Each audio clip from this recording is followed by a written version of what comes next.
been 4 months now since floods hit San Diego, destroying many homes and upending lives. Well, we were there that day, and we're back there today in the community of Mountain View to focus on the resilience of the people there and where they are now in the recovery. CBS 8's Kirsten Holmes has been talking to volunteers and survivors turned heroes today and is working for you to find out how flood victims can still get help and what you can do to support them. Kirsten.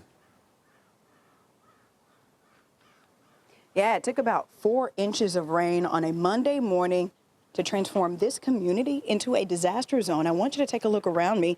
Instead of kids playing, we see dumpsters everywhere as these families juggle going to work, fixing their homes, and still sleeping at friends and family, or even staying at a hotel while they continue to rebuild. And now, thanks to generosity, there are so many helpers helping. Take a look. In this box, we have everything from hygiene to non-perishable foods, to laundry detergent, as well as an extra pair of socks. Elizabeth Jernberg is the director of West Coast operations for Global Empowerment Mission. They're a network of volunteers around the world helping in Maui after the fires. They've been on the ground in Ukraine for 2 years. They're helping in Gaza right now, and they're helping flood victims in San Diego. California likes to keep us busy. So plenty of disasters from wildfires, earthquakes, and floods.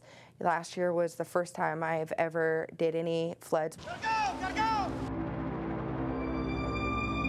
Elizabeth knows firsthand what it's like to lose everything. I'm a Paradise Campfire survivor. We were ignited by a faulty line through PG&E. California's 2018 Camp Fire is the state's deadliest and most destructive wildfire in history, killing 85 people and destroying 19,000 homes.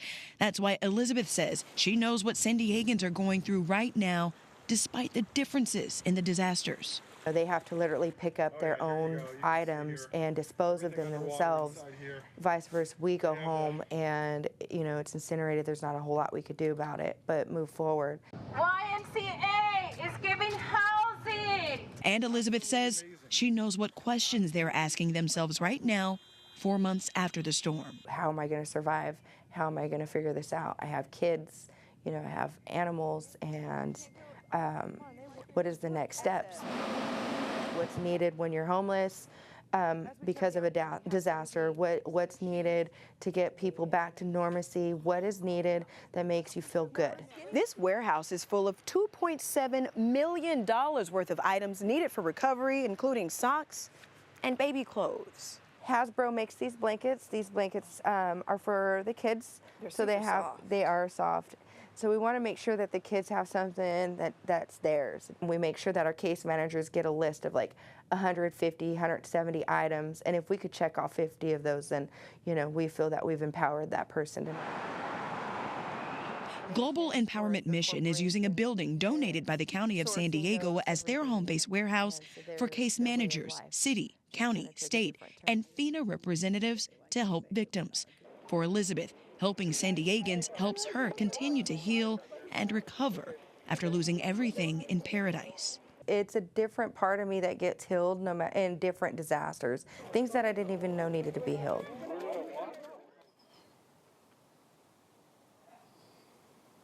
You're taking a live look by drone of the Mountain View community exactly 4 months after the flood. Now, some of these families have help from insurance and some don't. Some have help from FEMA while others don't. Now, recovery comes in different phases, so the needs of these victims could be a place to stay for a while or even a new kitchen sink. But that warehouse has all of those things, but they need help sorting out those donations and everything that you can imagine that is needed for the rebuilding effort. So here is how you can help. If you need help after the floods, there are several places you can go to get everything from mucking out your home to mold suppression and replacing appliances. Take a look at your screen right now. San Diego Volunteer Organizations Active in Disasters, or VOAD, is where the San Diego County is pointing those impacted by floods for help. You can call 619-673-8780, or you can go to our website, cbs8.com, and click on the help button. Reporting for CBS 8, I'm Kirsten Holmes. Back to you. You know, Kirsten, we have so appreciated your coverage and your continuing coverage of this story for the last several months. I know you're going to be coming up a little bit later in this show, and you do have some more stories to share of some of these people continuing on this road to recovery. Absolutely.